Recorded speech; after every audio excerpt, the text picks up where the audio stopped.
Hai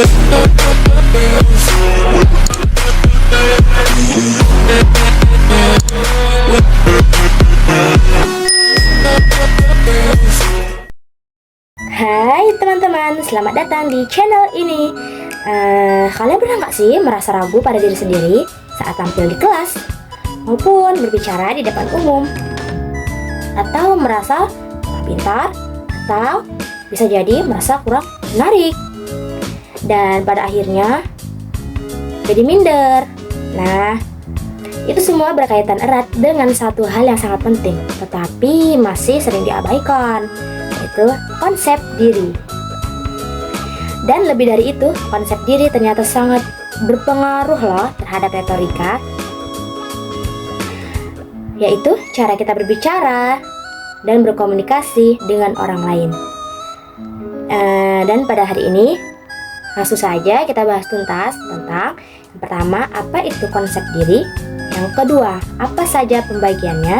Yang ketiga, bagaimana konsep diri mempengaruhi prestasi belajar. Yang keempat, bagaimana konsep diri berhubungan dengan kemampuan retorika. Langsung saja memasuki materi yang pertama. Apa itu konsep diri? Konsep diri adalah bagaimana kita melihat, menilai, dan memahami diri kita sendiri.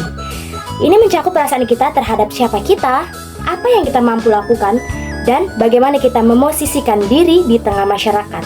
Sederhananya, konsep diri adalah identitas batin kita. Misalnya, ketika kamu berbicara kepada diri kamu sendiri, aku pintar, aku bisa mengerjakan ini. Itu berarti kamu punya konsep diri yang positif. Tapi kalau kamu berpikir, aku nggak bisa, aku selalu gagal, itu bisa jadi tanda kalau konsep diri kamu sedang negatif. Nah, materi yang kedua ada pembagian konsep diri. Konsep diri mempunyai beberapa dimensi yang semuanya itu penting. Yang pertama ada konsep diri fisik, yaitu bagaimana menilai penampilan, tubuh, dan kesehatanmu.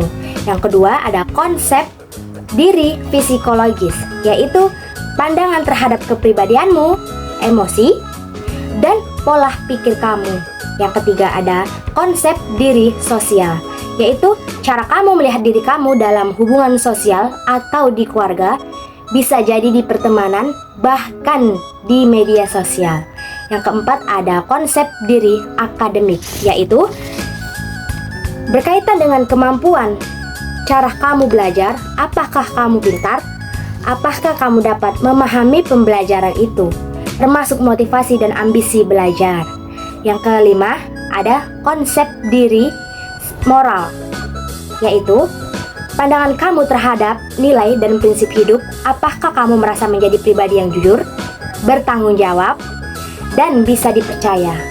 Semua itu saling berhubungan dan mempengaruhi bagaimana kamu berpikir dan bertindak. Nah, materi yang ketiga yaitu hubungan konsep diri dengan prestasi belajar. Sekarang kita masuk ke hal yang sering menjadi masalah banyak pelajar. Kamu tahu tidak? Orang yang memiliki konsep akademik yang positif cenderung punya prestasi belajar yang lebih baik. Kenapa? Karena mereka percaya bahwa mereka mampu belajar, mampu berkembang, mampu sukses.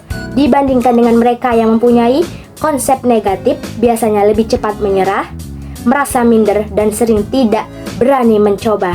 Nah, menurut penelitian dalam psikologi pendidikan, siswa yang merasa percaya diri secara akademik lebih aktif bertanya, berani menghadapi ujian, tidak takut gagal, karena tahu kegagalan adalah bagian dari proses belajar. Jadi bisa dibilang prestasi belajar itu bukan soal otak, tapi juga soal sikap dan kepercayaan terhadap diri sendiri.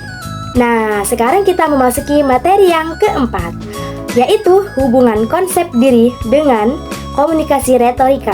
Nah, sekarang ini bagian yang tak kalah penting, yaitu retorika. Retorika adalah seni berbicara, seni menyampaikan pesan secara persuasif dan meyakinkan.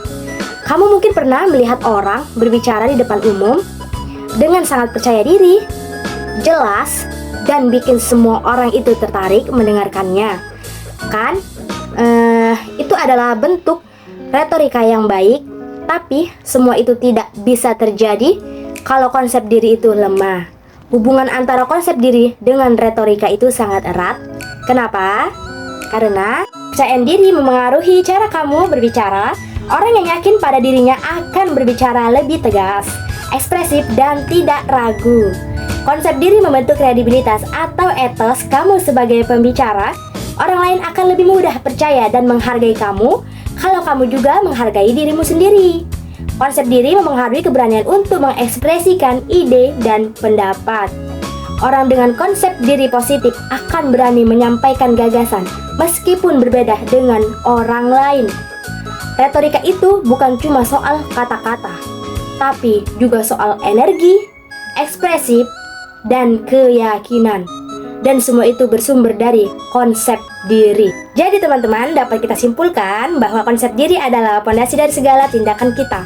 Ia mempengaruhi bagaimana kita belajar, bagaimana kita berpikir, dan bagaimana kita berbicara. Orang yang punya konsep diri positif akan lebih mudah sukses, baik secara akademik maupun dalam komunikasi. Dan retorika yang efektif tidak akan pernah bisa dibangun tanpa konsep diri yang kuat. Nah, kalau kamu ingin menjadi pribadi yang lebih percaya diri, lebih berani berbicara di depan umum, dan sukses dalam belajar, mulailah dari memperbaiki konsep dirimu, bangun kebiasaan positif, ucapkan hal-hal yang baik tentang dirimu sendiri, dan teruslah berkembang. Dah, sampai jumpa.